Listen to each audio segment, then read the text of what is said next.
Happy Saturday mga kahanggan. Meron tayong mga clients na i-assist ngayon. Ayan, so pag Saturday, mas marami tayong clients kasi mas available po ang mga clients kapag ka-weekends kasi wala po silang pasok. So ang una natin pupuntahan, si Sorrento sa Barangay Pinagkawitan. Lot only yung titingnan niya. So tara. Ito yung lote na tinitingnan namin.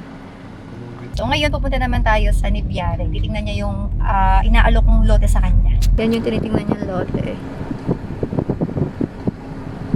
Umalis na yung client namin. Ang hangin. Nandito kami sa Nibiare amenity area. Pinakita ko rin to sa kanya. Hindi ko na lang pinakita yung client kasi high profile, confidential kung sino. Tapos i-shoot namin itong amenity area dito sa Nibiare. Aerial shot. Ganda. Tapos na-realize ko, bakit nga pala kayo mag-shoot dito sa phase 1? Eh wala na nga palang bakante. Daddy, bakit tayo mag-shoot sa phase 1? Wala nang bakante. Para sa ano to, sa extension ng phase 1. Ay, oo nga pala. Lunch time! Nag-lunch kami dito sa tapat ng Siena Hills. Meron pa din dyan mga available lots, tsaka house and lot. So kung gusto niyo pong makita, pwede po namin kayong samahan. Dito naman kami pupunta sa Eco Verde. Well, yung client namin ngayon dito sa Eco Verde, nag-house viewing na kami last November. Tapos nag-reserve siya ay January 2nd week. Ayan. Ang tinignan namin, dalawang subdivision. Si Linville Estate, yung single attached nila, at saka ito si Eco Verde. Then ito yung napili niya.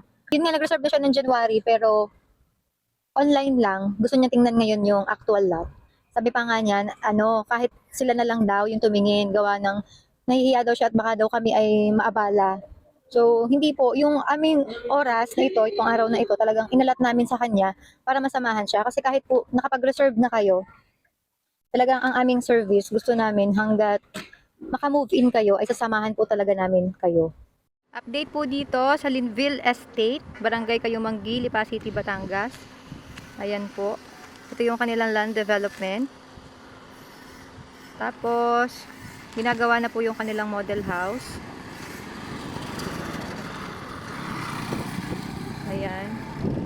So, sabi by March daw, baka tapos na ito. Baka. Ito kami ngayon sa The Park with Bro Arna. Hintay namin ang aming client. Yes! Ito yung mga bahay dito sa The Park. Townhouse. Client na talaga natin sila, nakapag-reserve na sila before. May gusto lang silang i-check kaya sila bumalik yung height ng hagdan. Tapos yung mga actual units na for turnover kung talagang same doon sa model house. As promised, yung makikita nila. Tingin kami ng tumbler. Every week ata, hindi na nabalik ang mga tumbler ng mga bata. Last stop, pag umuwi ng bahay, merienda and dinner. Early dinner dito sa Sebastian's.